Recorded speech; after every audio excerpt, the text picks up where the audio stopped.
Welcome everyone to, well, at this part, we don't really have a title. So it's a currently we're the Untitled Film Podcast.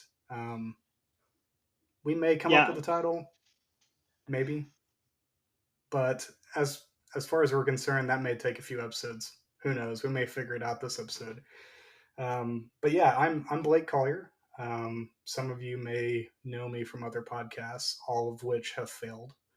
Um, Most of them have been about horror, and then there's that one that was about Gross Point Blank.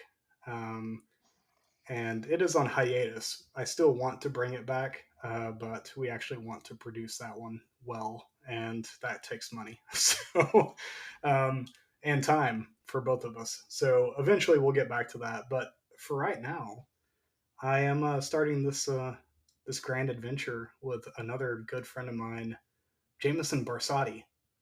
How you doing, man? What's up, Blake? Uh, yeah, Untitled Film Podcast. I feel like that has never been done before, right? Actually, funny enough, I looked it up for that main reason. I was curious, and there's a untitled movie podcast, untitled movie reviews, untitled movie conversations. That's a universe. All those are tied together. And then Okay. there's like untitled girl conversation pod or something like that. There's a bunch of untitled stuff, but not specifically untitled film podcast. So are we trying to join the UPU, the Untitled Podcast universe? Well, that is for us to decide. Okay, okay. That's going to come in time, so don't worry about it. Well, Blake, I'm happy to be here. So, thank you for inviting me to this grand Untitled adventure. Yes. So who are you? Who do Uh, you think you are? who do I think I am? I don't know. I haven't thought about that question in a while. Well, my parents named me Jameson, so yeah, Jameson. Barsotti actually. So Oh, it's a long O. Yeah. So how dare I? I know, This I is the know, first of a bunch of names we're going to massacre tonight. So, dude. I'm destined to massacre at least two names, and I know them, and I know I'm gonna massacre them. I've had time to prepare, and I still I'm still gonna massacre them. So it's so unfortunate.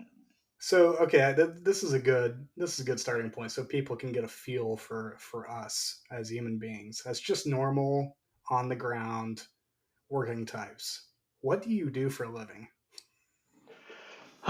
Well, Without mentioning company names, because I know that's problematic. I I mean, yeah, yeah. We don't have to mention company names. I am a data scientist. I work at data and artificial intelligence stuff. Um, yeah, it's pretty fun. Traditionally, historically, I'm trained as a mathematician, though, so uh, I'm kind of a nerd in that way. You are the least nerdy nerd I've ever met. I So don't. take that as a compliment. Thank you, thank you. I've figured out all the formulas to being cool, and I'm just following those. So Beautiful. yeah, Did you get most of those from your wife? That tends to be the what yeah, happens. So yeah. I was trying to put a spin on being cool in a very nerdy way, in a math geek way. mathematical. So yeah, didn't Well, work. some of y'all may know already, but I draw lines for a living.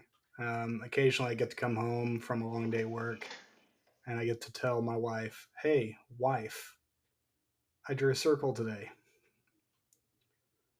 It's exciting.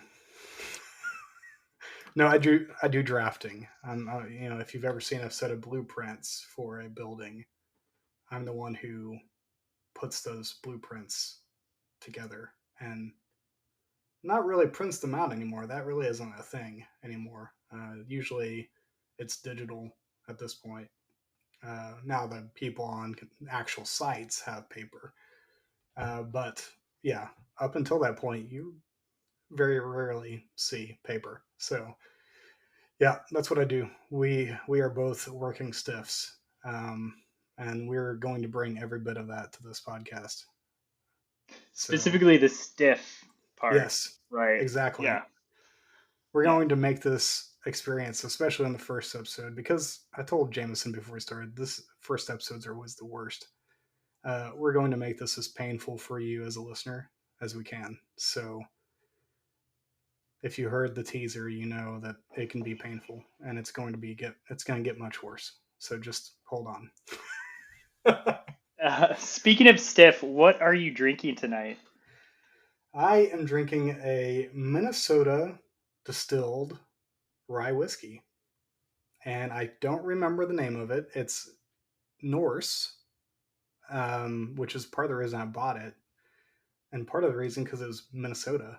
Um, I don't think I'd ever had rye whiskey from someone where that far north. So gave it a shot, and it's pretty stiff, but once you get used to it, it's pretty nice. Have you ever been to Minnesota before? No, I haven't. That is Is it one of the. nice? No, no, I don't. I mean, I don't want to say it's not nice. I don't know. I apologize to all our zero Minnesota listeners out there. Um, don't want to make a judgment call on that. I've never been. It's one of the few states that I've never been to, and so it's on our list. Actually, well, I was thinking maybe the listeners can't see, but maybe Blake could see the picture of all the states that we've been to. But it's actually not up there. So Oh, that's real sad. I can see a buffalo though, and that makes my heart happy. yeah, So, yeah, that was drawn by my wife or mm-hmm. painted by her. Who is a very No, talented artist. yeah, she's incredible. She's great. Um, I'll plug her some other time, Yeah, but yeah, wives are cool. they are. Um, well,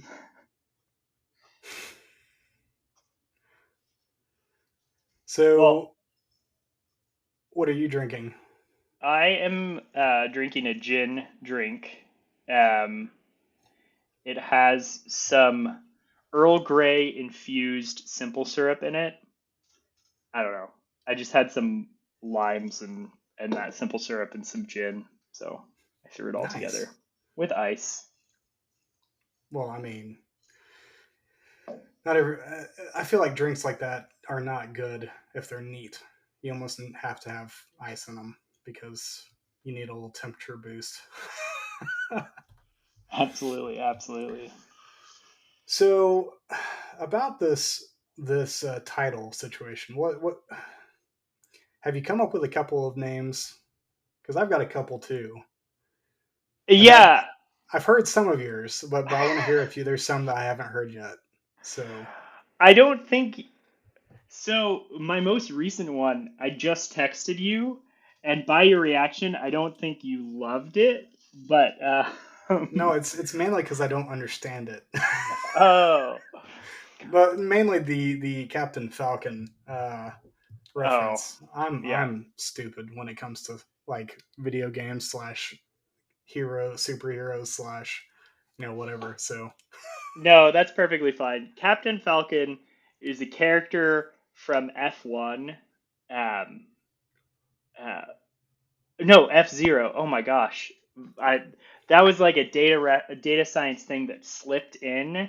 Uh, we use these metrics called F1 scores. Don't worry about that. Not interesting. Uh, but F-Zero is the name of a video game franchise where Captain Falcon is the main character. But oh, where most people know him from is Super Smash Brothers, where he guest stars as a oh, fighter, and I he's think been I've played in with him actually. I yeah didn't realize it. yeah. And one of his catchphrases is "Show me your moves." And so I was thinking, wow, that's really close to movies. So we could name our podcast "Show Me Your Movies." You know, Yeah, yeah. That's not bad. Although I do believe that you then made the assumption that it sounds a little bit like something a little bit more gross, like show me your penis or something like that. Um, it, Yeah. and then you said maybe our wives should pick the name of the Well, podcast. well, it reminded me. It kind of sounded like something a bro might say, "Show me your boobies," but and I was like, that would be kind of an unfortunate innuendo. Maybe we should ask our wives if if that comes through and is uncomfortable. But I think instead I just made it more uncomfortable by making that connection. Yeah, yeah. I mean, I still think it's in contention. It's not bad. It's not bad. Yeah. I think there's a lot of things we could do with it. But yeah, you're right. It does, at least now that we've talked about it, it does bring to mind the idea that it's, show me your boobies or something similar to that. Um, Yeah. I my one of my initial titles was the Dead Cat Podcast, and I got nothing. I got nothing from Jameson on that one. And you know why? I think I understood why. Is because Jameson has two cats, and he was not too keen on the concept of a dead cat podcast. But I even explained myself. A dead cat in in Hollywood is the little muff on the mic, because it Yeah. looks like a dead cat. Okay. And I Okay. got nothing. And I got nothing.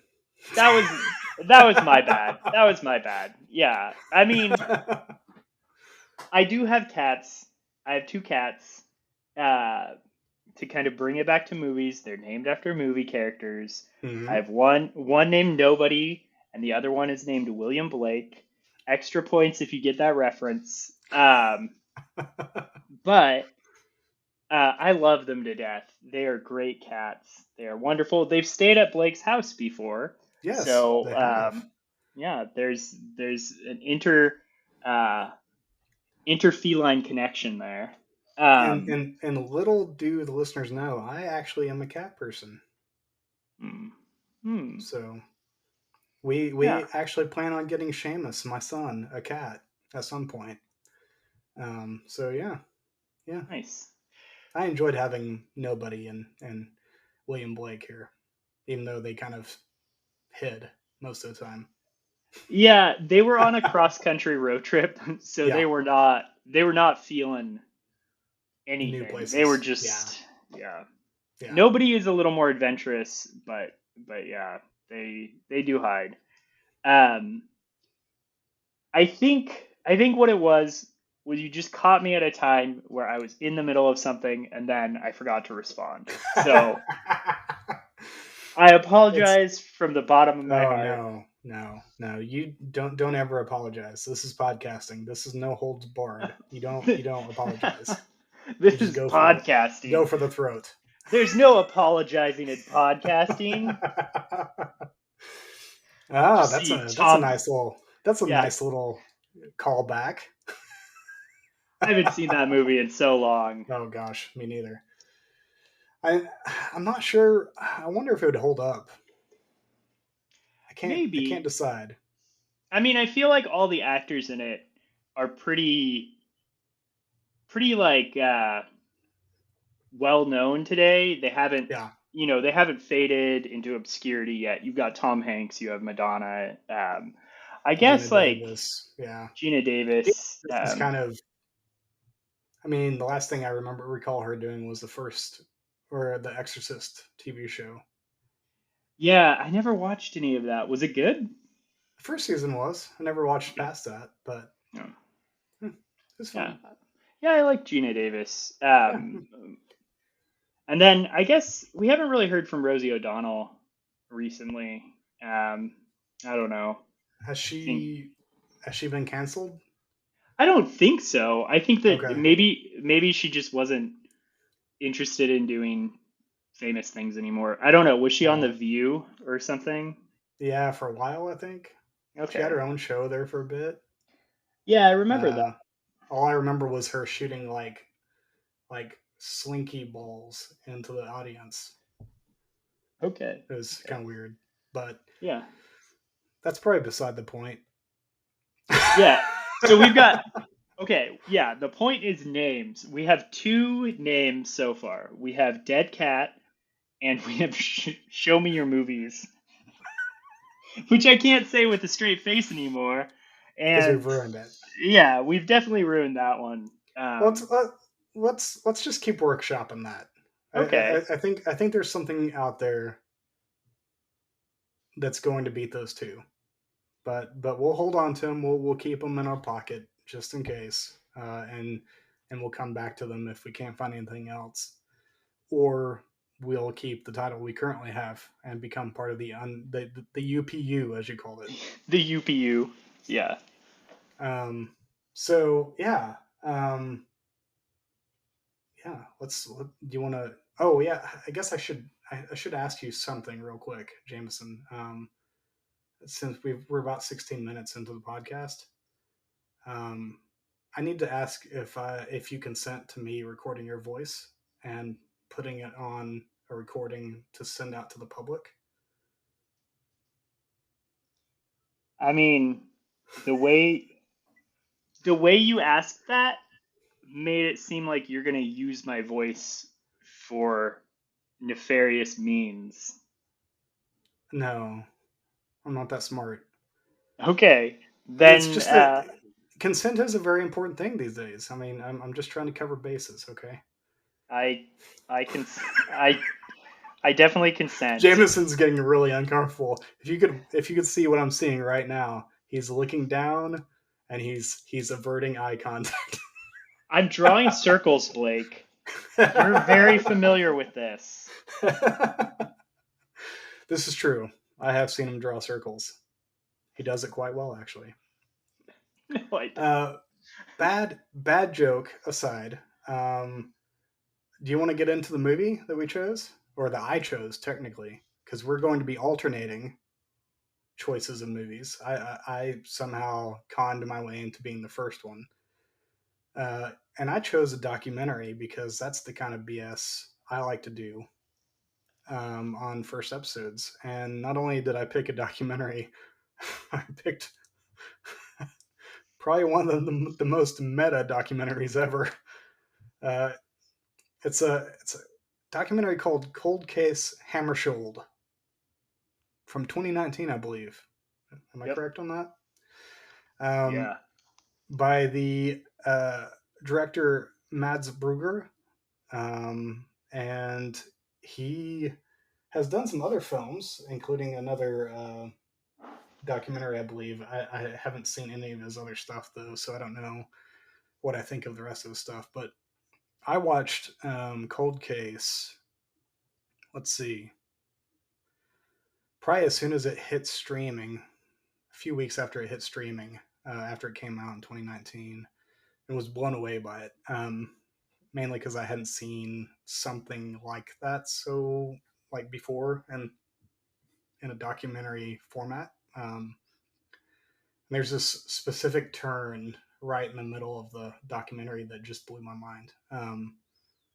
And so it stuck with me. Like as I told Jameson when I told him what we were going to be watching the first episode, or talking about the first episode.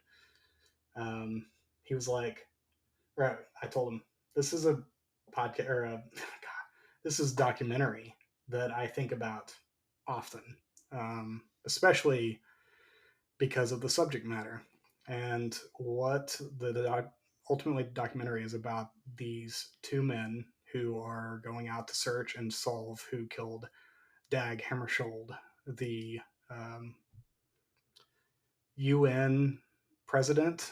I think it's like the general something of the Secretary UN. General. Secretary Yeah. General. That's right. Back in, I believe it was 1960s. Yeah, 1961. Yeah. So his plane went down under various interesting circumstances. No one really knows to this day if it was accident or intentional. But he was basically moving the UN towards basically decolonizing Africa, or at least working towards that. And I'm sure that made a lot of people angry. And so that's where the documentary starts, but that is not actually the point of the documentary. No. um, No. and at this point, I'm curious. Before we get into any of the oddball like turns in this documentary, I want to hear your just initial thoughts. What did you expect going into it, and then how did you enjoy it? Did you hate it? Did you were you frustrated? Tell me about it. Okay, so well, I'm going to start by saying I'm going to butcher the name, the title of the movie, Mm-hmm. Cold Case Hammarskjöld. Hammarskjöld. Mm-hmm. Uh, I'm just fully expecting to be inconsistent with that. But I'll probably try to stick to calling it Cold Case. First thing I thought when you were like, let's watch this documentary called Cold Case, I was like, oh, Blake is asking me to watch a true crime documentary. Great. I'm going to have to try to like this thing. I think you and I have talked about how like true crime generally isn't, Yeah. isn't our genre. And yeah, this is actually about a crime, so it does kind of fit into the true crime Mm-hmm. genre, but it's also about a historical crime, which is different. It's not about some, you know, unfortunate soul who gets murdered on the way to their house, and that's Mm-hmm. like relived over and over and Yeah. over again, in this format. So when I started it, I was relieved. That was my first reaction was like, great, I don't have to think about this real person dying. And I love horror movies, but I like it. I don't know. I like the cinematic magic of things, and I also feel like I don't know. Maybe calling out 90% of podcasts on my first podcast isn't a good idea, but I feel like a lot of true crime stuff is pretty lazy these days. But Oh, it's super lazy. but this movie, for whatever it's worth, this movie has a very charismatic lead, Mm-hmm. and that helps carry it.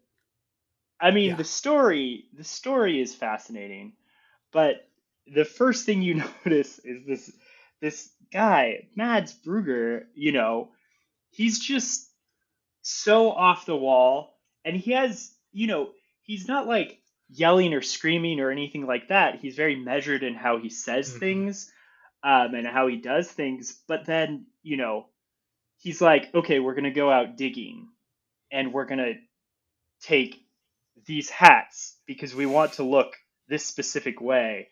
And you're just like, you want to look like a cartoon character, essentially. And so he's dressing like a cartoon character, and he has this dry sense of humor and very kind of off the wall sense of humor that I think holds the film together. It's self-referential in that way, so that's kind of fun. It's an inventive way of telling the story, and so to me, it gets points and style points for that, Yeah. definitely. Um,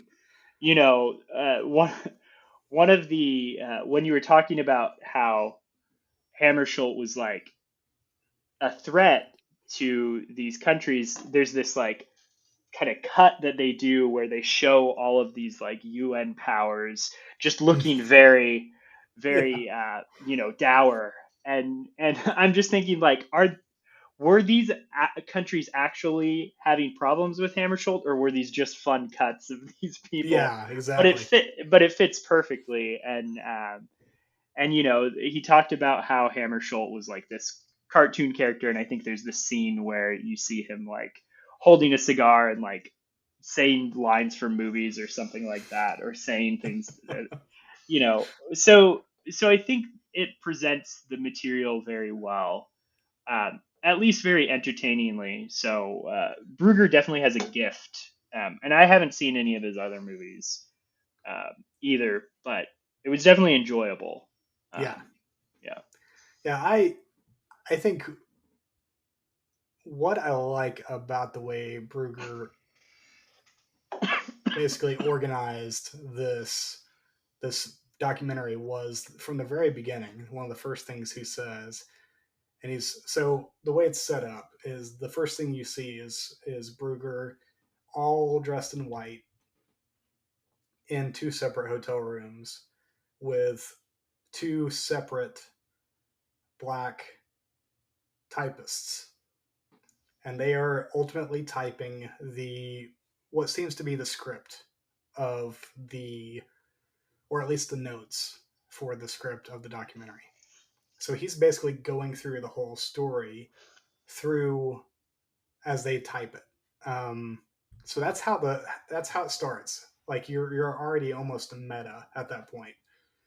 But he says something at the beginning that is kind of puts you at ease if you're kind of against true crime, but you don't realize how he means it in the moment because he says something to the effect of this will be either the dumbest conspiracy theory ever, or it'll be this world shattering truth. It's this idea that like even he doesn't actually know what he's discovered, and as the documentary goes on, you see why. You understand why he is not convinced that this could all just be a hoax. This could all just be one big conspiracy theory, and he's bought into it along the way. He's enough of a journalist to kind of step back and say, "Wait a second, do all these parts actually fit together, or am I seeing what I want to see?" And I think that's what he says in that moment is ultimately the point of the whole documentary. Like he's questioning the very act of true crime or documentary work or journalism even like what is it to tell a good story? Does it actually require truth? Like does it? And so that's what I love about this documentary is that he's pushing on those little boundaries of what is good journalism or what we consider good journalism, fact-based journalism, and what is good storytelling or narrative, and and Hmm. how those don't always work together. So, um, No. because there's another part where he's talking to one of the typists, and he's like, he we've hit this point where like it's gone off to another kind of what seemed like a tangent at the beginning, but has become this huge conspiracy thing. And he is talking to the typist, and he's like, she turns to him and asks him, "So have you solved it?" And he's like, "No, not really." She's like, "Then like what's going on here?" And he's like, "I mean, the fact that we haven't solved it, but we found this other thing, kind of makes it better for us because it's a better story." like Yeah, yeah. like I think he like says like we spent 6 years on this thing yeah, and we haven't found anything. And I was just like, wow, that must be a shitty place to be. Just like you are you spent 6 years of your life doing this thing, thinking it's gonna pay off, and then you're at this point where you're like, is it gonna pay off? yeah. Is all my work for nothing? And that happens sometimes, but man, it's scary. That sick feeling he talks about where you're so close to something and yet you feel like you get farther and farther away from Yeah, it. yeah, yeah. Yeah. So, okay, before we move on further, we're totally like giving up the idea of spoilers or anything like that. Oh I yeah, mean, yeah, yeah, I yeah, yeah. This podcast is about talking about these movies, and we're not going to hinder ourselves yeah, with stuff like that. So, with that in mind, should we kind of get into like a little bit about how the story goes, or do you want to yeah, reveal that as we talk about it? yeah. So, Let's give a good overview of it. yeah. So, as you mentioned, it starts out with these guys investigating uh, Hammarskjöld's murder. They start kind of following these leads, and they think like, oh, it's this bomb that was put on the plane, and then the bomb didn't go off, and then someone went up and shot it down, and they start kind of investigating, well, who would do that and whatnot, and then I have to come clean. I fell asleep the first time I watched it at this moment, and I was like, why are they now talking about this Marine Institute? Yeah, And I didn't catch the one piece of connection of how they switched over. Like, eventually they talk about like why the Marine Institute is related, but I was like, how did they make the connection in the first yeah. place to the Marine Institute? And it blew me away when I saw it was this Truth and Reconciliation Committee Yeah. that was put together, and you have Desmond Tutu, who, is a legitimate person, talking about this paramilitary group, this uh, crazy secretive paramilitary group. Basically, like mercenary for hire, but by, well, if you believe the witness they find, it's like probably dark money from British, government. Who knows? So CIA, British, whatever. But yeah, who knows? we can get into Yeah, that side. yeah. So that basically like gives them this lead because they're talking about how they found these documents. Um, the Truth and Reconciliation Committee is talking about how they found Which these is in doc. South Africa, by the way. Yeah. Yeah. Yes, yeah. Maybe we should set that up. So the plane went down in Ndola, which is right outside the Congo, right? Hmm. And and so this paramilitary group was based in South Africa, and the Truth and Reconciliation Committee was reading this transcript that they had found that's referencing how this paramilitary group was involved in this. And so from that point on, they start investigating this group called South African Marine It's something. Cymar is what they call it. Cymar, yeah. Yeah, South American. Yeah, I don't remember the I.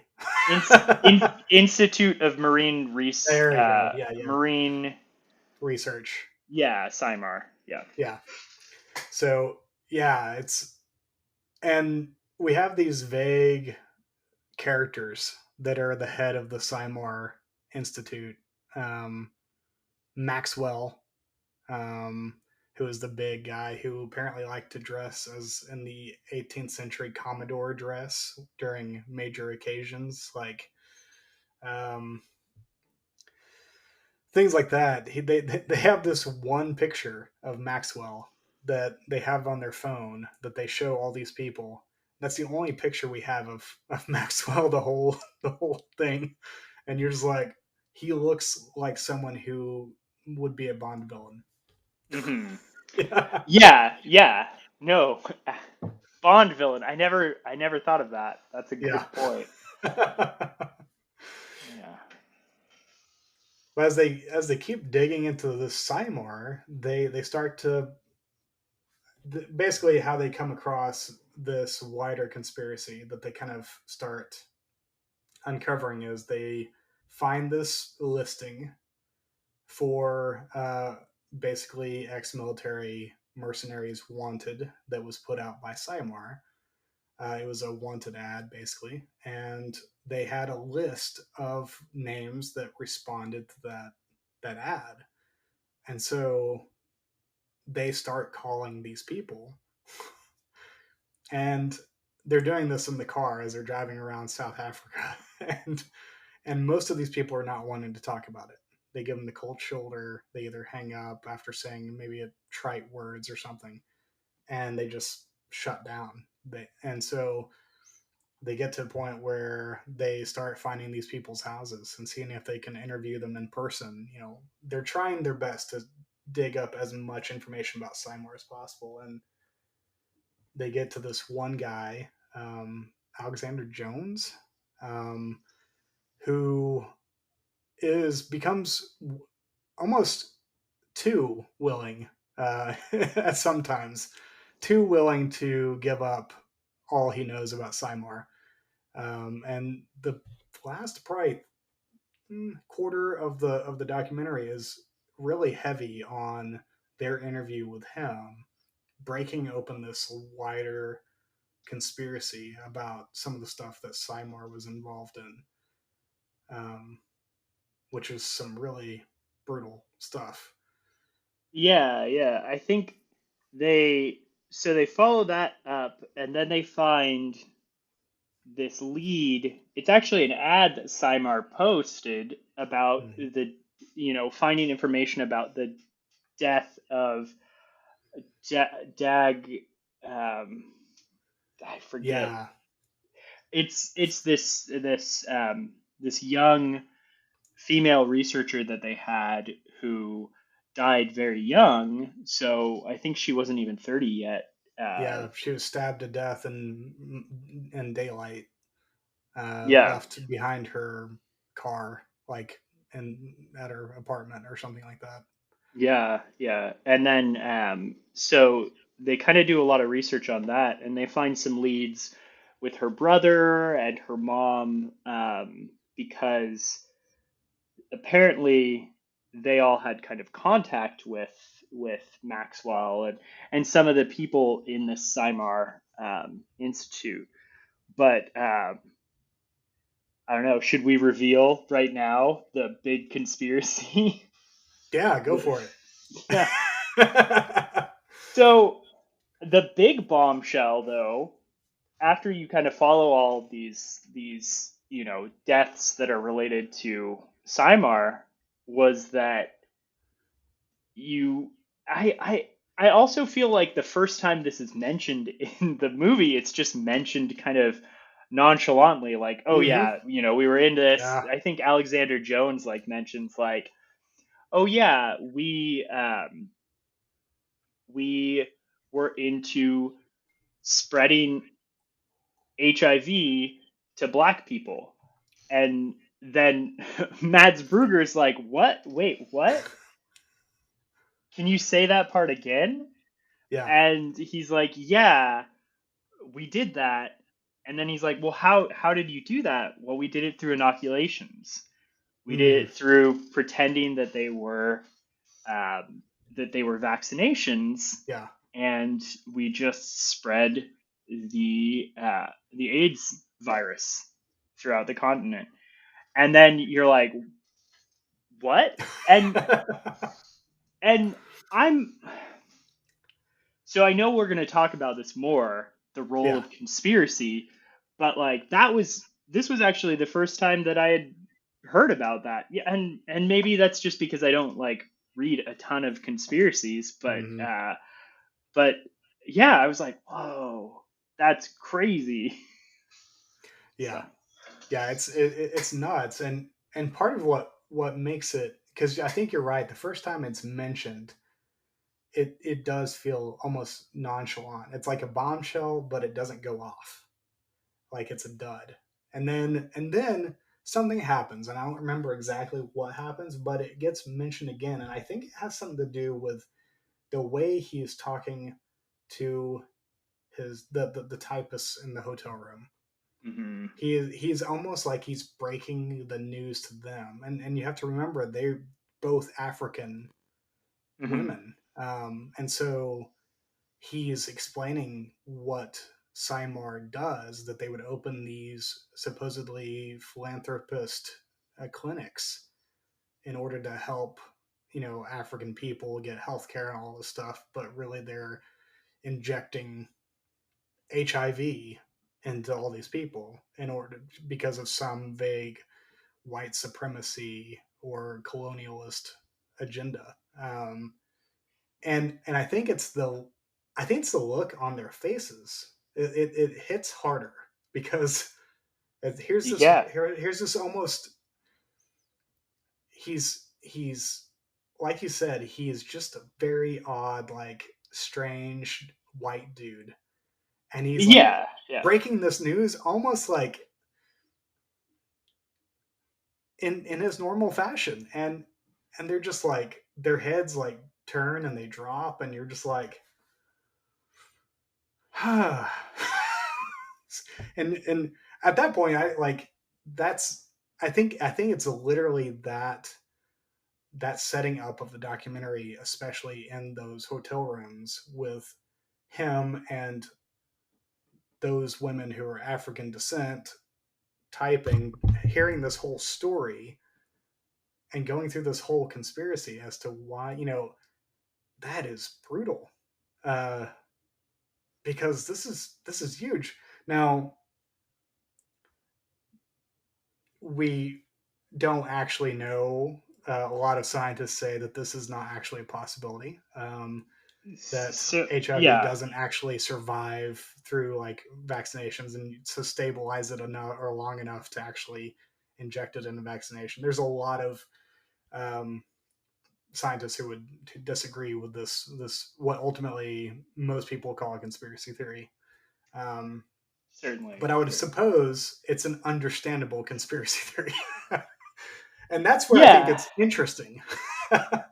yeah, and I think this goes back to like, okay, this character that like is kind of dropping these bombshells on them, this Alexander Jones guy, he's very willing. He's Yeah. very willing to kind of relay this information, but at the same time, he knows a lot, and Hmm. he's also able to preempt some of the knowledge that they've already uncovered and things like that. Yeah. So he he has some credibility in that way. They also like after they're done interviewing him, there's still like a couple minutes left of the documentary, but they kind of give you a little bit of an update and say like, yeah, he had to essentially join like some sort of witness Protection. program, Yeah. protection program. So there's something like that that's happening, and um, they do mention what you just said, which is like scientists are generally in agreement that there's no evidence for um, the spread of AIDS through this manner. Hmm. And it did cause some ruffles after it Yeah. was released, especially in the scientific community. And this, you do have to remember, and I think it's important to put your mind in the frame of this was in 2019. Yeah. So it doesn't come with quite the same baggage that Hmm. it would if it was released today, which I Yeah. think it would get a lot more backlash um, Hmm. because vaccinations are so much more a hot topic, Yeah. and this is essentially saying that someone was using vaccinations for, very for a nefarious plot, bad news, and there's a lot of conspiracies related to that right now too, and Hmm. and and we can judge the goodness or badness of these different conspiracies, but one thing that in kind of reading some articles, I think you posted, oh, who was it by? So it's not Hofstadter. That's a Was different it the New one. York Times one? Yeah, it was the New York Times Yeah. one. So to give credit to Matt Apuzzo, um, he responded to this back in 2019 when it came out, and um, and it's a good article, and it kind of outlines how like we don't have any We don't have any proof that this ever happens. But there is an interesting thing that bothers me about some scientific responses to these things. Um, you got me going. Now I'm gonna. Go, I've do already it, made do it. enemies of all of the podcasters. Now I'm gonna make enemies of all all of the scientific community. I say this as Jameson, that's what we're here for. We're yeah, podcasters. No holds barred. Go for yeah, the throat. go for the throat. No, I'm generally pro science, but I also think you can ask questions to science, and I think sometimes scientists like to move the goalpost. And I think that's what is kind of happening here, which is like, oh yeah, this one weird mercenary group was trying to do this gross thing. Mm-hmm. Well, we don't have evidence that AIDS was spread through inoculations on this large scale, so you must be crazy if you think that this one weird group was doing this one weird thing. Yeah, I don't think you're answering the question. yeah. In fact, I mean, we know that there are cases where strange individuals have tried to weaponize the AIDS virus. Yeah. Now, these have rolled into kind of urban legends and stuff like that. I remember, being told like, "Oh, watch where you sit on an airplane because there might be a needle and it might have AIDS," Mm-hmm. back in the 90s and stuff like that.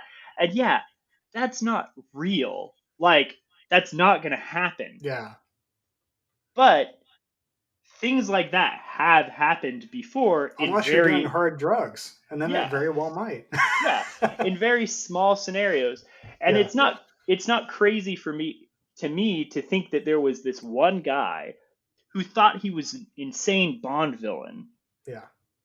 and somehow was scary enough that he also got a bunch of people to kind of follow him in a cult like way, Mm-hmm. and that they tried to do something like this. Whether or Yeah. not they were successful, whether or not they were, they were the cause of the spread of AIDS amongst black people in Africa, probably not. Yeah. But that doesn't mean that there wasn't this weird guy who was doing the shitty thing. Yeah.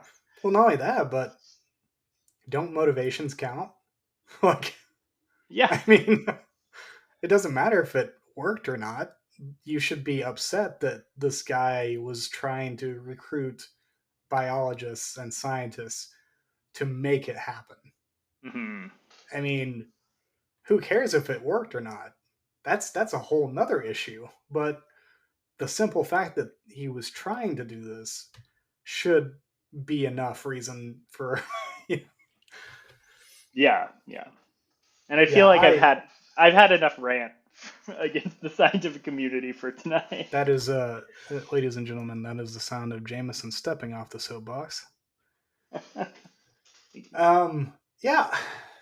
So I struggle with because I do appreciate um research on conspiracy theories. I've read a few books on it, and I like certain writers who write about it pretty consistently.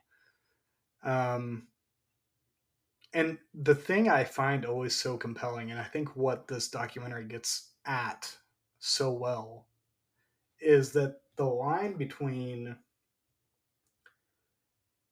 a conspiracy theory that's nuts and a conspiracy theory that leads to actual uncovering of injustice is pretty hair thin a lot of times. Yeah. um, because while you can understand that there is probably not anything like the Illuminati, like there's not this grand specter villain group out there that's, puppeteering all of these things. That's probably not the way it works. History doesn't show that to be the case. Like we have never seen anything like that throughout history. So yeah, that is beyond the pale. But there are powerful people who do pull strings and do have their own agendas. and have a lot of money and can get those agendas done. And so Absolutely. separating those two things is sometimes really difficult. And I think that's what I love about Cold Case is that he muddies the waters just enough to where it makes you question what is actually truth and what's a good story. Like what, because conspiracy, like the crazy conspiracy theorists, most of them are doing it because out of some political vigilantism. This idea that I don't want these people to win, so I'm going to like invent this. I'm going to use all this actual evidence and invent this story, this grand narrative that makes them the enemy. And so um, that it's a question of motivation ultimately. Are you searching for a way to exclude people, or are you searching for a way to find injustice? I think that's ultimately the question that separates conspiracy theory from actual conspiracy. Yeah, I think, and you make this point too about like evidence. Both conspiracy theorists and people uncovering a conspiracy have evidence. Yeah. That's common for both of them. And it's Hmm. almost like in science, what's what separates bunk science from good science isn't the evidence. Yeah. Like we sometimes say, "Oh, you need evidence," or "What's your evidence?" It's not the evidence that's the problem. It's the story that you tell to kind of Hmm. connect the evidence together. Is the story reflective of what's actually going on, or is it not? And a Yeah. lot of times it does kind of feel like in journalism, like you're lucky, like if you can tell, because you are tasked with like telling a compelling story, but telling a true story. And you need Hmm. those two kind of come together. Yeah. But yeah, like you're basically like, well, maybe I'll luck into finding the evidence that can Hmm. connect the compelling story and the true story together, and then you know, but you're not assured to have that happen. No, no, not at all. And not only that, but even down to a journalist's word choice can stretch the value of the evidence that they're using. Because people love to use stats, things like that, but stats, you can look at stats and be like, well, yeah, okay, there's a general trend here, but that doesn't necessitate this confirmed like viewpoint that you're pointing out in this article. Like, yeah, okay, I can see that there's at least a trend towards it, but simply because there's a trend towards it doesn't mean it's true. It means it's possible. There's a Yeah, big difference between true and possible. as as a data scientist, I very familiar with people using stats in various ways. And even feeling like I have the power to sway people in various ways and try not to use that in a bad way. Yeah. Is it true that there's lies, damn lies, and then there's statistics? Yeah, yeah. Why that's not? that's what that's what my dad used to say. Okay, I'll buy it. That sounds good. Yeah, so I Jameson had asked me if there was anything that he should read, and originally I didn't think there was anything that would prepare us, but then I thought, there's this actual piece from 70s, late 60s, early 70s by Richard Hofstadter. Um, it is called, let me pull it up, The Paranoid Style in American Politics. Now, this is kind of the piece about conspiracy thinking in American history and in the wider world, as he kind of makes towards the end of the article. He says this is not really just an American thing. It's actually what people do around the world. Um, is that there's paranoia is kind of it sells. Like it makes a compelling story. And so this documentary is drenched in paranoia. The further you go in, the more you're like, oh, what in the world? Like, how did I not know about all this? Like, is this really, like, did this actually happen? Like, to the point where this time around when I watched it, I was like, I actually just randomly looked up Simar. I was just curious, is this actually a thing? Do they have a website? Like, no, it's not. Do they have No a face? website, but it actually they have. It was a legitimate organization. Like it was a thing, and Wow. I was like, now whether or not there is a Maxwell or is what his part in it was and all this stuff, like who knows? But there's an element of my watch this time that I really started questioning everything. Like whenever they were talking to Alexander Jones, I was like, was he coached? Like, how many takes was this? Like, Where are the or even edits? questioning Yeah. like where are the edits? Like, what's going on here? Like, this guy doesn't know this much. Like all this, or surely he wouldn't be talking about it if he did. And so, like, even I was like questioning the validity of the formal nature of a documentary because it's still a story. Documentaries are not quote unquote truth. They're a story that takes evidence and tries to make a compelling narrative. Yeah. And so, Yeah. um, Well, there's even this question too, like, okay, so you have this bombshell and it happened in 2019. It's been 3 years. Why hasn't anyone done anything about yeah, it?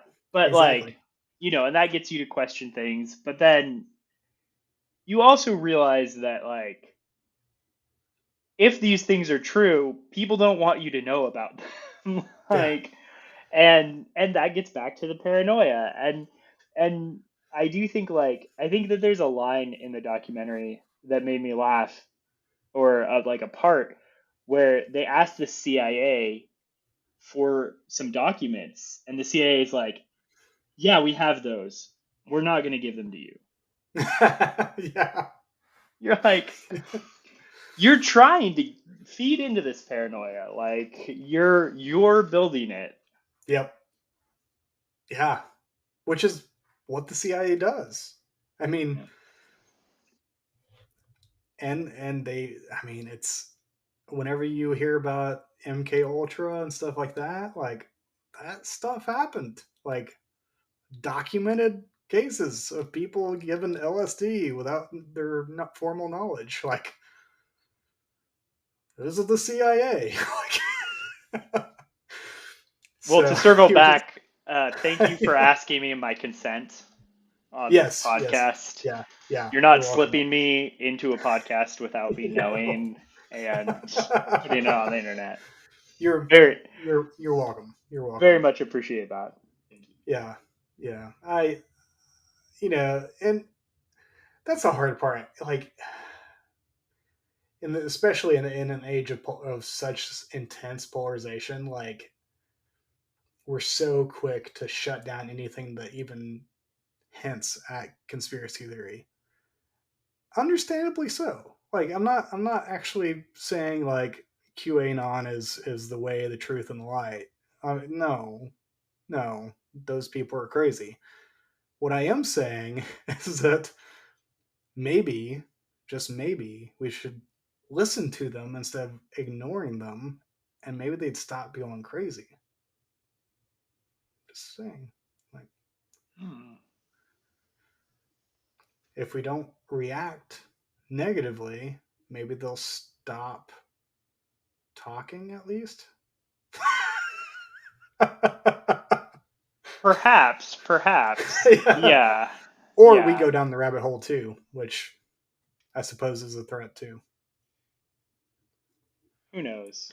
I But don't know. one of the points that Hofstadter actually makes that I think is pretty significant in this day and age is that, of course, at his time, this was back in the beginning of like this was Yeah, this during was Vietnam, like 1964. Yeah. the height of like media becoming 24/7. Like first time media went into Vietnam and they were reporting constantly. Like the American public for the first time knew exactly what was happening almost almost to the hour, to the day of when it happened. And so media shifted this landscape of information and the amount of information that the American public was having to take in. And so with all that information, what do you do with it? Well, you either sift it and figure out what is, useful, what is true, what is, whatever, or you can I can see where it can become easy to make these grand overarching conspiracy theories. But I think it's even worse now because the internet has not only like it's made it that much faster. Like we're in the information dump at this point. Yeah, my Like hot take is that we have too much information. I don't yes, think oh that's a easily. hot take. I think I could take it to more of a hot take and say that most information is not good too, and that Hmm. we all of the things that we think like we're creating things, yeah, 90% of that stuff is shit. We're just and I say that too, like I think back to the things that I've created. Yeah, no one's ever going to read my PhD thesis. Like it doesn't matter. It doesn't actually like I think we used to think like this stuff would add to knowledge and we would build this base, but Hmm. like I think it's just a glut of Yeah. information at this point. And yeah, and it's hard to parse through. And it's hard to know what's true and what's not when it comes to facts and things like that. And Hmm. and there are forces, when I say forces, I just mean people. There are people who are just building little toys that make it even harder to parse this Yep. stuff. Like, I don't know, all the deep fakes and stuff like that. Hmm. This isn't conspiracy. This is just like people playing around with things and making things that trick other people. And then someone comes along, uses it for a bad purpose, and it causes pain. Yeah. So, Yeah. I mean, the worst of conspiracy theories is the one that's motivated by trolling.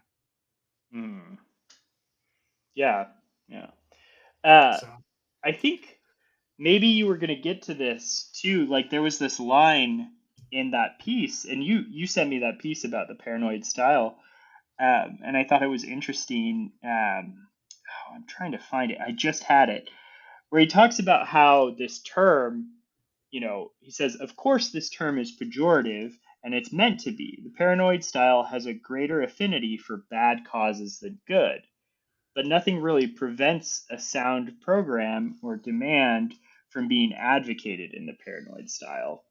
yeah. So he's really just focusing on the style. He's not saying conspiracy theory is automatically bad, Yeah. but he does say that there's this tendency um, to kind of get into a hole with it, I Hmm. guess. And I wonder why that is. I wonder why that style has that tendency. Why you don't see like more positive conspiracy theories. Like there's this reminds me of this joke, this Dimitri Martin joke, how there are no positive mysteries. He's like, there are no books titled "Who Made Cookies?" or like like why does it smell so good in this place? I don't know. Yeah, there are no good conspiracy theories. Like, Yeah, they all end in injustice and horribleness. mhm. Well, and and to some extent, you could almost say that he matches with Neil Postman, and that he believes that the medium is the message. Like the means in which we give our message means ultimately more in this day and age than the content of the message itself. Um, Hmm. so, like you said, it doesn't matter if what you're saying is true, not true, good, bad, indifferent. If you say it or you present it in a paranoid style, then it is going to end up in a cesspool of some sort. Yeah. Yeah. Or at least it's not going to be taken seriously by those who either feel superior to the crazies or um, than your normal everyday working stiffs like us. So who who are just trying to get through our day. Just trying to get through our day, selling Yeah, propane and it's propane accessories. exactly. Yeah, I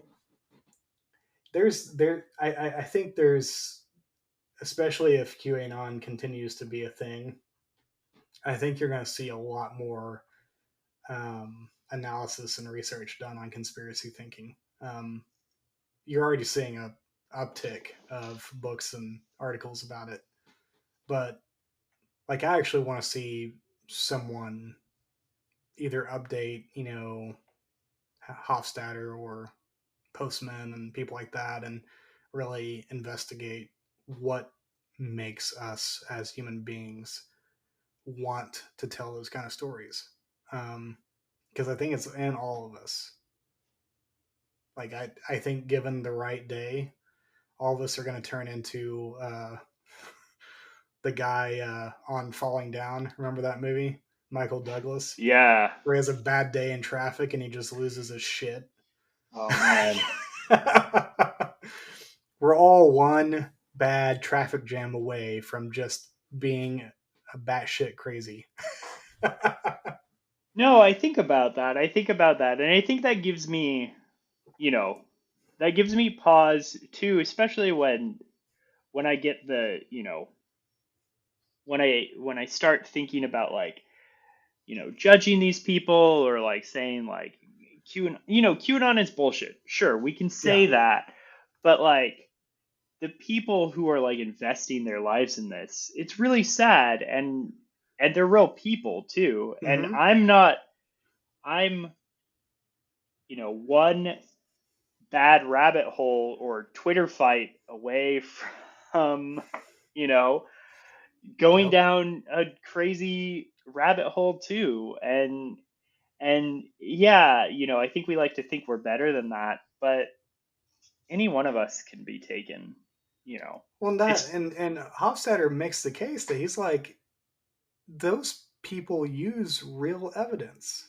Like, there's, like we said, the evidence doesn't tell a story. It's the construct you build around the evidence that tells the story. Like, these people are telling, like, finding stuff from like normal media news sites and saying, "Here, look at this.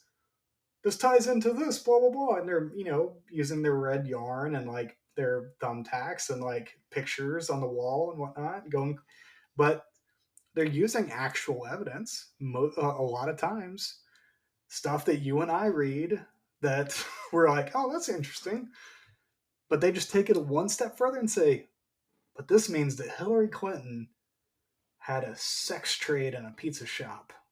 So yeah, yeah, so they're using the same numbers that we all use.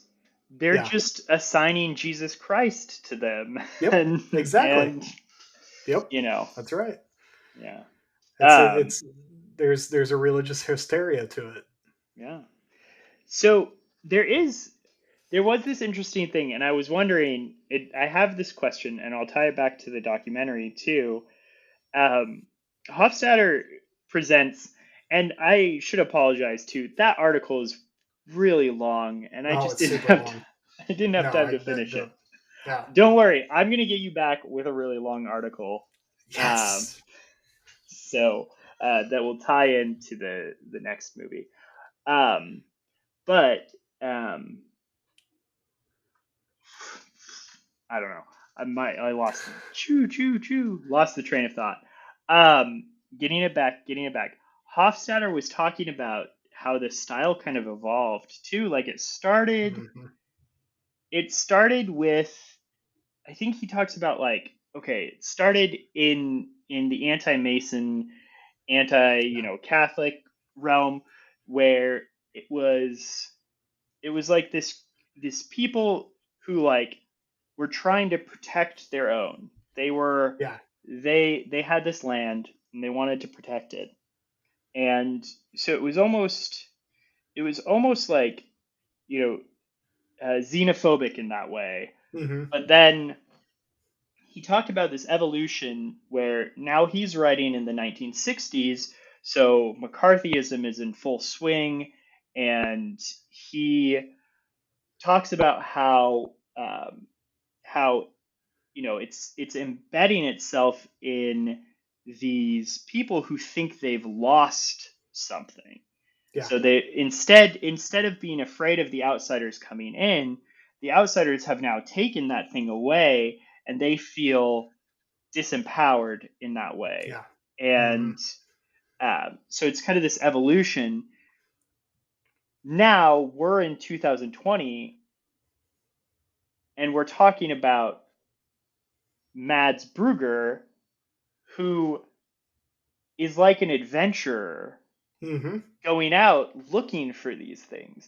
So what is your view of like, is this the next evolution, and what exactly is it that we're watching? Like how does Mads Brugger like kind of fit into that arc? Hmm. That's a good question. Um, so I've been reading this book recently about nostalgia, called "The Hours That Have No Clock," um, and this guy Grafton Tanner, the author of the book, brings up this other. Um, I think she's a psychiatrist. She's a philosopher of some sort, and she gives these two diametrically opposed understandings of what nostalgia is. And one of them is what they call restorative nostalgia, and I think this plays into what Hofstadter's kind of this evolution that he's talking about, and that restorative nostalgia basically causes people to what nostalgia means is homesickness. It makes them yearn for a better time in the past, and so they are working to restore that better time in the present. Um, and then there's this other, and I can't remember the term she uses for that form of nostalgia, but it's the hipster, basically the ironic use of it. So like wearing a Nirvana T-shirt and like 2022, you're wearing it because you ironically like them, or you ironically want to like paint this like you know circle with a slash through it because you don't like them ironically though. So it's Mm, like this idea that like it's coming from the same place, like the same yearning is there, but basically um, you're doing it in two different ways. Like you're basically one's forward looking, one's past looking. I think Bruger would fit in the latter category. Like if you're looking at it from he is I think I almost want to say he's ironically appreciating conspiracy theories. And so like there's a part in the documentary where he says, "Yeah, I never really cared about who killed Dag Hammarskjöld. yeah. Like it was never like it was the Simar. Like it was some story that was kind of tangentially related that he was looking for that would actually bring all this like that was really interesting to him. And so part of it for me is wondering if we've hit the ironic peak, like where it's ironic for ironic or irony's sake, or it's meta for meta sake. Um, so I'm going to be a big conspiracy theory fan I'm gonna go searching for it just so I can kind of either make fun of it or like say, yeah, this may have a point, but not with any kind of actual moral valence to it, to their belief or their faith in it. Um, that's my Ye- initial thought. That's just Yeah. off the. No. I think, and you brought up nostalgia too, and I think there's that's like, I think nostalgia is kind of tied into this idea of feeling like something has been taken away. Mm-hmm, Uh, like you're yearning for the past, you're yearning for something, and I wonder if too, like Mads Brugger is like yearning for kind of this magical feeling that the world is more dangerous yeah. than than it seems, or he's looking, yeah, like you said, he's looking for these Bond villains Mm-hmm. and stuff. So, It's the Charles Taylor disenchantment thesis. hmm. We've lost everything has become scientifically verified or materialistic, and there's no magic anymore. There's no transcendence. It's all just here, and Yeah, that's it. yeah. And Um, I wonder too if like yeah. if you talk to QAnon people, if you get that feeling, like there's always this sense that yeah, they think this thing is horrible, Mm-hmm. but they also kind of get a thrill from it, Yeah. right? Mm-hmm. Well, and part of it for me is I wonder because Hofstadter brings this up too, is that with more information, the easier it is to make these connections. And so when you add in the internet and the ample amounts of information that are bombarding us day to day, like I could see a world in which someone like Brugger, like he's given up on this whole idea of journalism that's like, Watergate, um, Bernstein, and who was the other reporter that broke the Nixon, Bernstein and someone. Anyways, um, that journalism is long gone. There's too much information out there. Everyone could crack that if they wanted to. Hmm. I mean, it's Yeah, like, and Reddit so sleuths. journalism is dead. I think, like in any kind of like real thrilling kind of narrative sense. And so for Brugger, it's like I got to go either find a story or find something, or I have to make something. I have to break something that may or may not actually be true open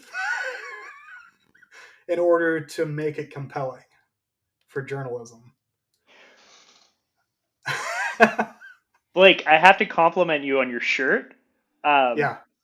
have you been to Denali? No. Oh, I went Never there been. last summer. Alaska is magical. It's so Oh, I've heard it's magical. amazing. I've heard Yeah. it's amazing. No, I For got this from for my in-laws. Oh, okay. For our visually impaired listeners, sorry, that sounds Visually ableist. impaired listeners. Um, what I mean is that you're all visually impaired because you can't see what's going on. So Yes. I'm not meaning it in an ableist way. Uh, Blake is wearing a shirt that says Denali National Park. I love Alaska, and Denali is beautiful. It was wonderful. So big thumbs up. Anyway, I just noticed that. Yeah, Um, nice. I do want to say I just made this connection as you were talking. Sometimes we think like we have this like saying that we're like, oh, you have Google at your fingertips. Like everyone should know everything. Like knowledge should be unified, right? But Hmm. like mathematically speaking, more facts just means more narratives. Yeah. You can just create more stories with these facts, and that's not going to cause unified knowledge because we No. don't know things without narrative around them. You just Hmm. don't. like you can't know facts. They have to fit into something. Like even like you're saying Yeah. like, well, 2 + 2 = 4. That's always true. Yeah, that's a sentence that's built on mathematical principles that are specifically chosen in a specific way. Like Yep. mathematicians have decided that we're going to tell math in this way. That's Hmm. a thing. Sorry, y'all. Math is a culture decided by a lot of old white men, honestly. How Hopefully, dare you? I mean, yeah, that's just the way it is. And yeah, these things are pretty solid. I'm not going to argue that 2 + 2 doesn't equal 4 or something like that in a like consensus sort of way of thinking about these. But it is still a narrative that ties it together. So Yeah. Well, and if you have more information that causes more narratives, then you could see a world in which everything becomes more and more individualistic, which is a whole nother issue we could go into. Like individualism is huge. It's it's what postmodernism and capitalism and all the isms have caused to break down of society into these little compartmentalized units of people. mhm. And so yeah, it's wild. And it's funny though, but because I think what I love about this documentary is because so many things could be brought out from it, and I want to give Berger full credit. And I think on the whole, I would say that he probably deserves a lot of the credit because I think he's actually pretty smart, Mhm. um, especially the way he designed the documentary itself. He's smart in the way he's asking questions. Um, would he be talking about some of the things we've talked about? Not necessarily, but um, I think there's enough there, whether he intended it or not, that a lot of really important questions could be asked from it. Um, Questions are uncomfortable, to be honest, in this day and age about what is, so on my way to work every morning. So I've given up social media, and so my way of getting news is I limit myself to my ride to work, and I listen to NPR, the local NPR station. And I fully understand NPR is just as biased as anyone. It's just the way it is. Whatever. But it's news. So I'm getting some kind of news. I'm listening to it. But whenever they're doing their commercials about, being supporting from people like you, blah, blah, blah, the typical thing that you hear on NPR, they say, this money is important because it leads to fact-based journalism. And hate, I hate when they say that. I despise it. I'm like, you don't understand. Facts don't mean jack shit. As a historian, facts mean nothing outside of the meaning that you give to them. Yeah. Yeah. And so, it like that's the reason why I still think about this documentary is because I think he is asking some of those exact questions. What what are we actually relying on to tell us truth, uh, especially in this day and age of overload of information? Like, where does it end? Like, what is authority in this day and age? Yeah. Yeah. I mean, you know, who who has more power? Like a middle manager who like isn't has 100 followers on Twitter, or like someone who makes half as much money as them but has uh, tens of thousands of followers on Twitter. Like, what is Yeah. power? All of these things. Like, what does it mean to be? an authority figure this day and age. I don't know. Who Yeah. knows? Um, oh, my thought just went out the window. I was gonna ask you something, but yeah. Okay. So, I wanted to. So, what are the things that we made enemies of this podcast? We made Oh, enemies of all other podcasts, yes. at least the true crime ones, the scientific Scientists. community, yeah, Yeah. um, Minnesotans. Minnesotans, facts. We definitely called facts Into liars. question. Um, and then, yeah, I think we're doing well. You know, I mean, making we're living up to the podcast name. yes, yeah, exactly. Um, I wanted to ask, so what's your goal in this podcast? Do you have a goal in Oh this yeah, podcast? we forgot to talk about goals, didn't we? Yeah, but let's just Wow. change everything up. Yeah. Let's Well, I feel like go back to I the feel like intro 90 minutes yeah. in. I feel like we kicked this dead cat long enough. Yeah. I'm just trying to work it in there. Just working it in there. All right. I mean, look, you're not earning me any like points towards this title if you're going to talk about kicking the dead cat. Like This is it's true. Yeah. dead. Don't kick a dead Yeah. cat. Yeah. Don't kick anything that's dead. It's uncouth, Did and you you're better than that. speaking of that, do you remember like this was like a year ago, PETA came out with these alternate phrases, and so instead of like kicking a dead horse, um, they were like, you should say feeding a fed horse.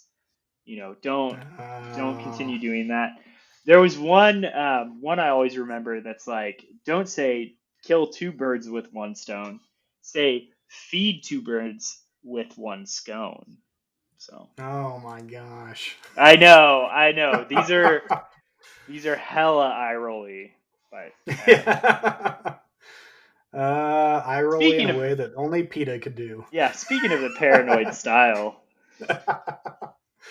um, yeah. So my goal for really any podcast most of the time is to enjoy the discussion and the counterpoints and all the things of my friends and my co-host, or sometimes they're not friends, sometimes they're enemies. So that's why I said co-hosts and friends. I um, will I've eventually yet to find have an out. enemy as a co-host, Oh, okay. I was gonna but say I'll find I'm just out. saying. I'm saying there is that podcast. It's the left, right, and center, which is like that political podcast where they have the one person on the left, the one on the right, and then the moderator is like the middle. Yeah, I only listen to the episodes that have Liz Brunig on them. So, That's fair. um, I yeah, I I love movies.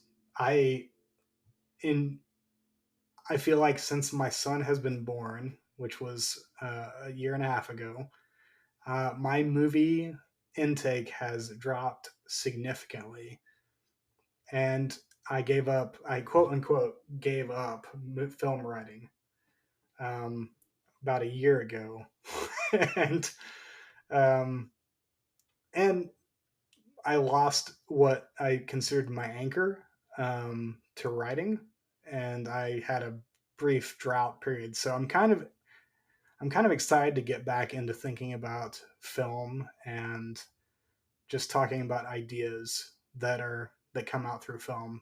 So that's probably my goal. I'm very much with podcasting. I don't really have higher minded goals outside of the interpersonal element of it. So, what about you, Jameson? Yeah. Are you going Well, to solve the universe in this podcast? that's on the list of things to Yeah, do. that's on the list. We'll see if we can do that before or after we pick a title, but it's Yeah, somewhere on the exactly. list. So just throw throw it on the pile. I'm gonna make friends of my or enemies of my friends now. My friends suck at talking about movies, and I love movies. Um, and so I don't have anyone to talk about movies to, and Blake and I are in two separate locations, which I know has never been done before in podcasting. Um, I stole that Podcast joke. history right here. I stole that joke from Blake, so I'm giving him credit. Um, podcast history, but yeah, I just want to like my kid is coming, not born yet, but coming in December. And so I know that I'm going to have that, like, I can't watch as many movies now. And I already Mm, feel that. Like, I feel like 4 years ago I was watching more movies, but like, hmm I still love them. I still love watching them. And there was a part of me that was like really into Letterboxd and like watching a ton of movies and Yeah. you know, and it was like getting points. Um, hmm I I got burnt out on that pretty soon. But one thing I've just always liked and loved about watching movies is talking about them. But then, hmm as I kind of grew out of watching tons and tons of movies, I think my friends who were never into movies as much as me grew out of watching movies in general, and they just, Yeah. they watch movies here and there, but they're definitely not as interested in like talking about them and having discussions about like how this thing is, and I love them. Not to throw my friends under the bus. I hope I don't make enemies of them. That's the sound of the thump thump of the bus. Yeah, um, for sure. And then my wife finds me exhausting when I talk about movies. I don't know about you, but she's a good sport Yeah. though. She watches movies with me. She actually watched this one. She actually really enjoyed it.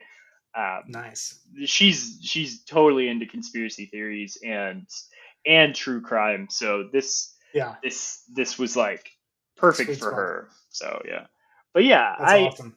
I'm just looking forward to getting to talk to my friend Blake about movies and Yeah. having that similar goal. So Amen. Amen. Yeah, my wife doesn't we don't talk about movies.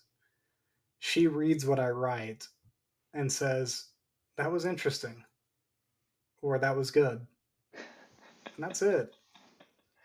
So, yeah, most of the time I don't get to talk about movies yeah, either. yeah, I have conversations in my head. Now that's a mental health issue, I'm sure, that I have to deal with, but I have arguments with myself in my head about some movies.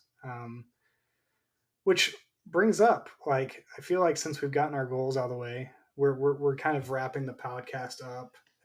It's an introduction sandwich. okay. Never that truly is podcast history. I don't think anyone's actually done that before, where they like stretched out all the good content in the middle of the introduction. I think you're being generous. Good That's fair. content. Oh, it's great content. It's gonna be primo. I think you mean content. Let's leave off the exuberant qualifiers here. I like how you call it good exuberant. Yeah, yeah.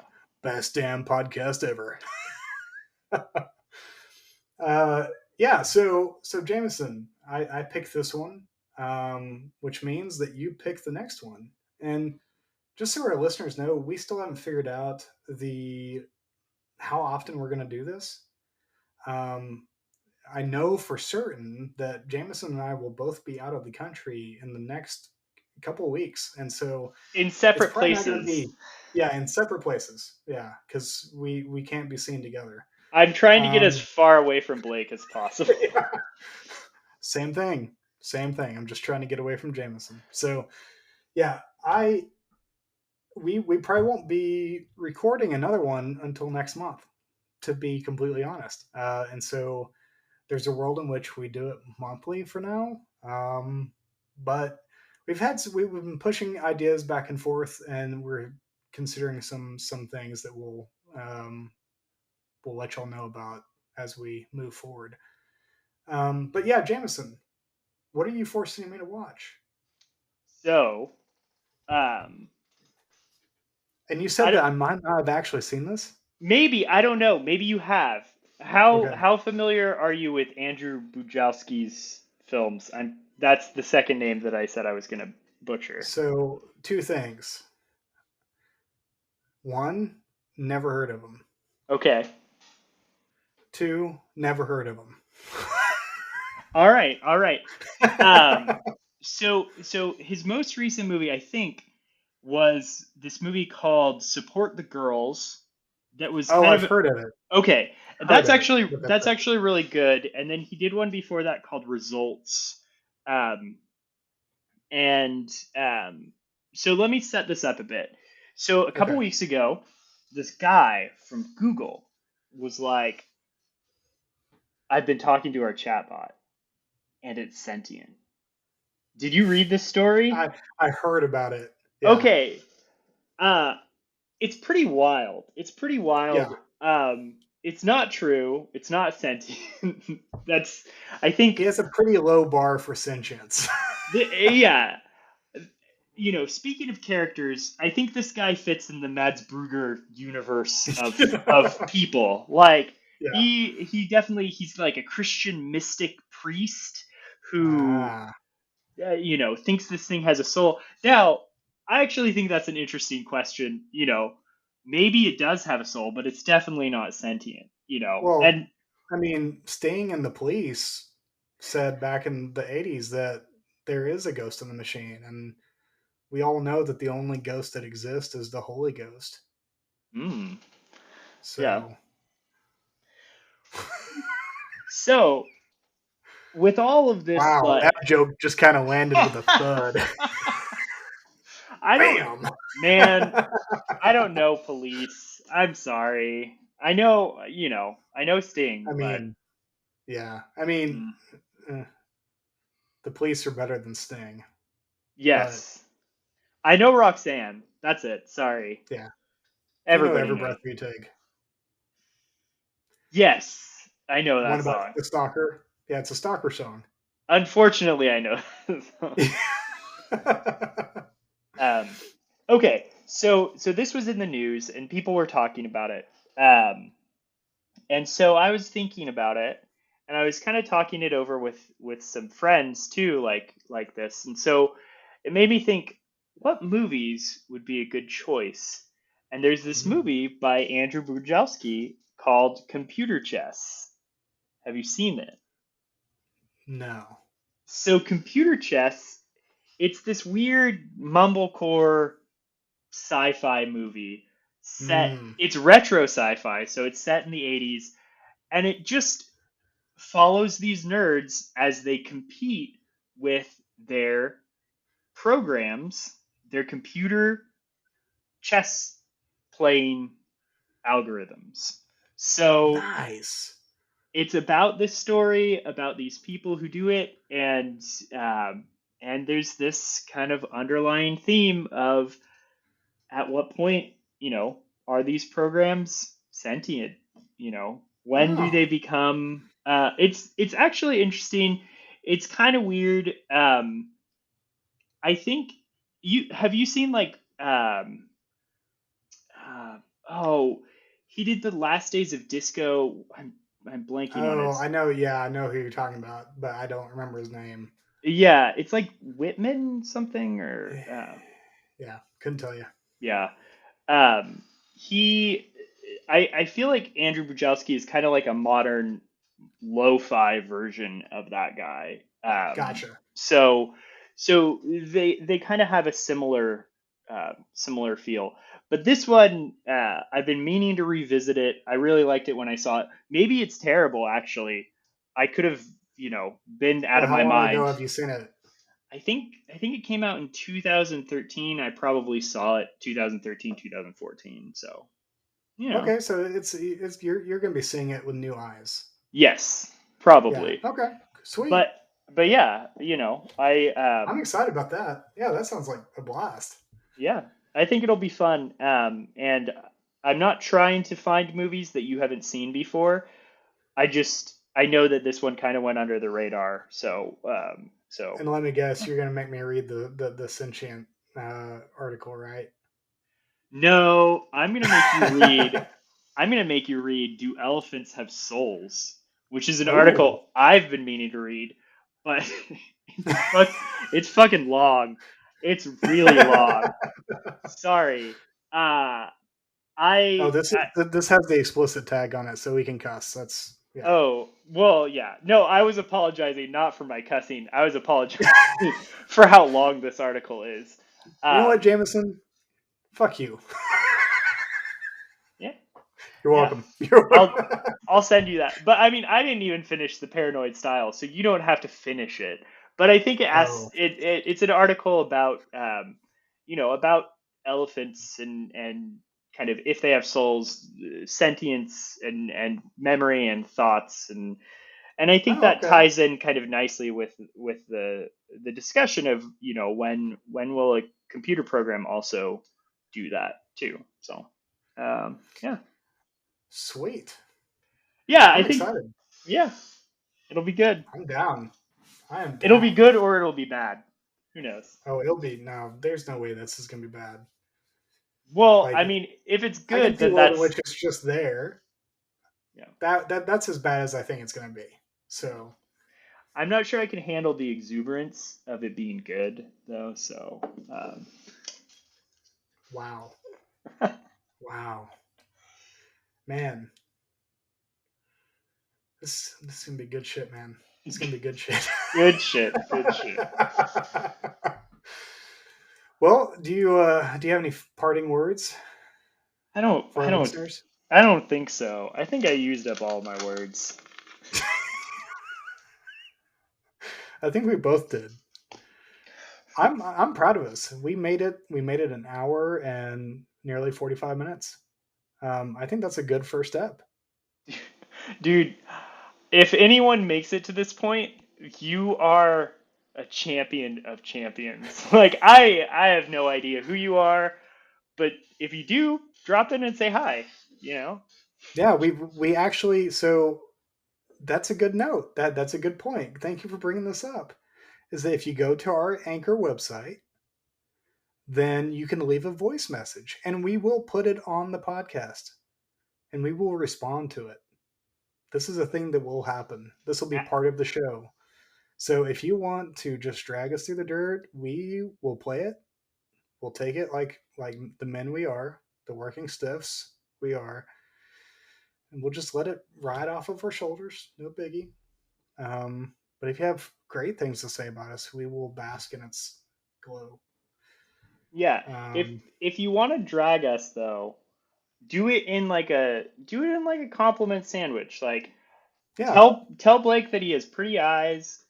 Then you can drag us all you want, and then say like, my beard is sexy or something like that. yeah, exactly. You won't have our pictures to know these things, but that'll make it Yeah, even better because then hmm you can construct your own narrative about these things, right? yeah, So, yeah, exactly. No, I I think it's gonna be great. And if you're just really looking for a way to just get rid of money, like you can throw support at us. We've got a thing that you can support us too. But I mean, support the boys. after after one episode, I'm not even sure I would have done that.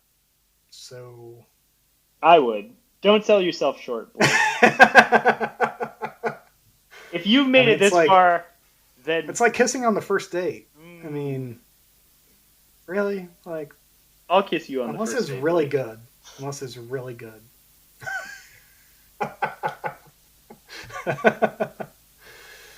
Yeah, I don't have anything to add. I think I used my words up too. Yeah. So, you know what? I think this means goodbye. Goodbye for now. We'll see Goodbye you for next now. month. For now. Adios. Bye. See ya.